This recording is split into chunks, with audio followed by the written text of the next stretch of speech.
All right. So good afternoon. My name is Kyle Jackham, licensed social worker and program coordinator for Crossroads for Hope, formerly known as Cancer Support Community Center, New Jersey. In partnership with Hoboken Family Planning and Elizabeth Public Library, we are happy to welcome you to Cancer Education and Resources for the Unemployed and Uninsured. During today's presentation, we will be discussing prevention, early screening, and detection guidelines for breast, prostate, and colorectal cancers. You will also learn about free cancer screening program available to unemployed or uninsured residents of New Jersey. Our presenter today is Nancy Aleman. Be sure to keep yourselves on mute to be respectful to our presenter and other attendees. Feel free to drop any questions or comments in the chat box, and we will be sure to get to them at the end of the presentation. Thank you for joining us today. And Nancy, I hand it over to you. Thank you so much, Kyle. And I would also like to thank our partnership with the Elizabeth Public Library, and especially Nancy Bergenfield for graciously being our co-host and giving us the opportunity to provide you with all of this information. So if we want to go into the slides. Yeah. Okay. All right. And there we go. Okay, so this is, as we said, this is a collaboration. Partnerships are the best. And again, I want to thank Crossroads for Hope and the Elizabeth Public Library for working with us to present this information to all of our community in Union County. Next slide. So first of all, before I go into exactly what we do, I think it's really important to know where we are as far as cancer facts in the United States. So currently, New Jersey, unfortunately, is ranked number 9 in the country for estimated new cases of cancer for 2020 with 53,300 cases. Leading the ranking is California with 172,000 plus cases, followed by Florida, Texas, New York, Pennsylvania, Ohio, and Michigan. The states with the highest death rates are West Virginia, Kentucky, and Louisiana, with an average of 221.5 per 1,000. Unfortunately, this is directly related to income ratio, or as we like to say here on the East Coast, where your zip code is depends upon how long you're going to live, unfortunately. And so if there's another reason for all of us to move to Hawaii, here it is. So the lowest cases of cancer is in the state of Hawaii, and we are currently at 175.5 per 1,000. Next slide, please. So let's talk about Union County. So Union County is rated 8th out of 21 counties in health outcomes in New Jersey. With quality of life, it's ranked 13 out of the 21 counties. With underlying health factors ranked 12th out of 21 counties. Smoking ranked 14th out of 21, clinical care 15th out of 21. 1/4 of the Union County residents have adult obesity and physical inactivity. Almost 11% live in poverty, and 11.3% under the age of 65 do not have health insurance. So obviously these numbers are not what we call great. Next slide, please. So I'd like to speak a little bit about Hoboken Family Planning. So we are a nonprofit organization that opened our doors in 1972, and we currently have 3 clinics in Hudson County, Hoboken, Union City, and West New York. We serve the low-income, uninsured, underinsured, and even those with insurance but can't afford the copay without any need of producing documentations. In Hudson County, we provide physical exams, health screenings, pelvis and breast exams, GYN exams, pregnancy, STD testing and treatment, and birth control methods. And as the New Jersey CEED agency, which is Cancer Education and Early Detection, we provide free cancer screenings and diagnostic services for breast, prostate, and colorectal cancers, both in Union County and Hudson County. It's a lot. Next slide, please. So what is NJC? So the New Jersey Cancer Education and Early Detection, which is the acronym for NJC, program provides comprehensive outreach, education, and screening services for breast, cervical, colorectal, and prostate cancers through their designated service partners. So the services provided by NJC include education, outreach, screening, case management, tracking, follow-up, facilitation into treatment. And I would also like to add that our agency is the only agency that provides these screenings for 2 different counties. Next slide, please. So who would be able to qualify for this program? So any resident of New Jersey who must be at or below the poverty level of 250% of the FPL. So basically here are your sizes, your family sizes, and what you would annually make and what you would monthly make to be able to qualify for a program. Next slide, please. So what are the other qualifications? So you must be a resident of New Jersey. You have not had any previous diagnosis of cancer. Must be either uninsured or underinsured, meaning that the person cannot afford the copay for the screening and not be covered by Medicaid. That's very important. We do not accept Medicaid, okay? You must also meet the age qualifications as we're going to further describe, unless there is a history of cancer in your family. If there is a history of previous cancer in your family, then all of these age qualifications get thrown out. Next slide, please. So let's talk a little bit about the cancers that we screen. What are the facts about these cancers that we screen? Next slide, please. Let's talk first of all about breast cancer. So breast cancer is the most common form of cancer for women. 1 out of every 8 women will be diagnosed with breast cancer at some time in their life. That's a huge number. 300,000 women have been diagnosed last year in the United States. It is the most common cause of death from cancer for Hispanic women. It is the 2nd most common cause of death from cancer for white, African American, and Asian women. And most importantly, only 5% of women diagnosed have actually felt a lump in their breast. Next slide, please. What about men? I get a lot of questions about, can men get breast cancer? Well, yes, men can get breast cancer. In the US, less than 1% of all breast cancer cases occur in men. The risk of breast cancer is much lower in men than in women. The lifetime risk of getting breast cancer is about 1 in 833 for men, compared to 1 in 8 for women. Next slide. So the risk factors, what are the risk factors for breast cancer? Well, first of all, being a woman, obviously that's a big risk factor. And the other huge risk factor is age. So the older a woman is, the more likely she is to get breast cancer. Rates of breast cancer are low in women under 40. Only about 4% of women diagnosed with breast cancers in the US are younger than 40. However, the rates begin to increase after age 40 dramatically and are highest in women over age 70. Next slide. So I wanted to show you this graph where you can see how the rates of breast cancer dramatically increase for women. You can see that up to about the age of 39, it goes up, but look what happens from the ages of 40 all the way up to the ages of 70. It's an incredible increase of probabilities. The line for men on the bottom here, as you can see, it's pretty flat, so it's pretty stable, where age is not, it's a little bit of a factor as men get older, but nothing compared to what happens with women. Next slide, please. So let's talk about colorectal cancer.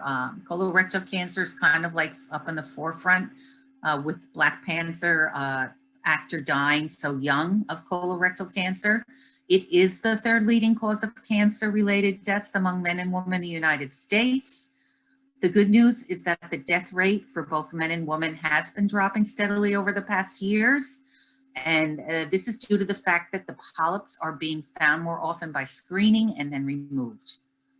Although the overall death rate has continued to drop, deaths among young people younger than 55 have increased by 2%, which is a lot, from 2012 to 2017, leading the American Cancer Society to drop the screening guidelines ages for first-time colonoscopy to the age of 45 years old from the original age of 50 years old.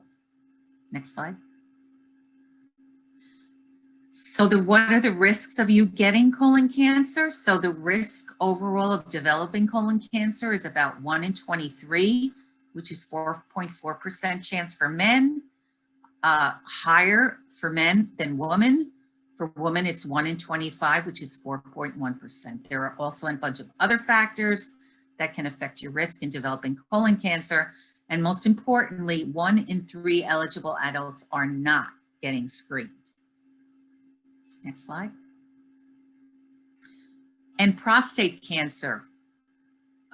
All men are at risk of having prostate cancer. About 1 man in 9 will be diagnosed with it during their lifetime, but only 1 in 39 will die of this disease.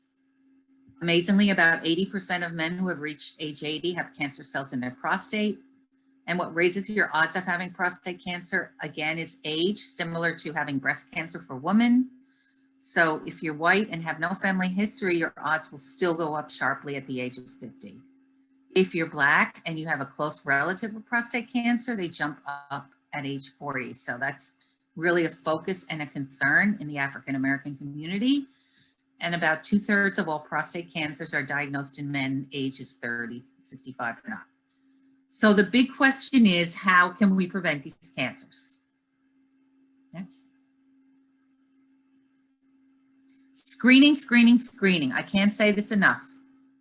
This is the most effective way to detect a cancer. There really is no way to prevent a cancer.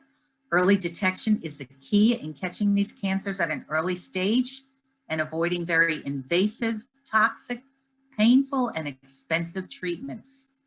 It is also important that these screenings are done annually, especially since, as you've seen in the previous graphic, that the risk factors increase dramatically with age. Race, ethnicity, and especially family history are also a predominant factor, so it is important to be aware of these facts. Next slide, please. There's other important factors that you have to keep into mind also. It has to do with your lifestyle. You know, these are choices that you can make on your own. It's not a family history problem where you don't have, or your sex, whether you're a man for prostate or a female for breast cancer. Those are things that you can control, but you can control your lifestyle. So your eating habits can make a difference. Having a heart healthy, sensible, and modest sugar intake diet is helpful for cancer care. And a plate filled with colorful fruits and vegetables raises your fiber and antioxidant levels. Antioxidants are so important because they rid your body of free radicals, which are the molecules that damage your cells. Remember, cancer cells, normal cells are born and they die. Cancer cells do not die. Cancer cells develop and grow, and that's what causes the tumor. So a diet full of antioxidant-rich fruits and veggies helps keep the free radicals at bay. And also an exercise regimen is also recommended in order to maintain a healthy weight. And besides that, it makes you look good and it makes you feel good. Next slide, please. So what are our requirements to be able to get your free cancer screenings? Okay, so a clinical breast exam and mammograms for women ages 40 to 74. So that's more or less in line with when breast cancer tends to occur, okay? However, if you, like I said before, if you have high risk factors and are younger, you are able to get a screening. As far as cervical cancer, a pap smear from the ages of 21 to 29, and 30 to 65, a pap smear every 3 years, and important HPV testing every 5 years from the age of 30 to 65. For colorectal cancer, what we do is we distribute something called a FIT kit, which is a little kit that you take home. You put your samples and then you mail it off for to the laboratory, and that would be at age 45 and up and younger if at high risk. For prostate cancer, men always freak out about this. So this is only a blood draw for your PSA testing from the ages of 55 to 69, again, younger, if you're high risk, have a history of prostate cancer in your family. Next slide, please. So the NJC program, not only do they cover the cost of the screenings, but one of the worst things that can happen to you is that you are diagnosed with cancer and you have no insurance and you don't know what to do. So NJC pays for the diagnostic exams, they pay for the lab services, the mammograms, other cancer diagnostic services, and we can presumptively get you Medicaid eligibility for breast and cervical patients, and that's really important. Next slide, please. So what are we doing?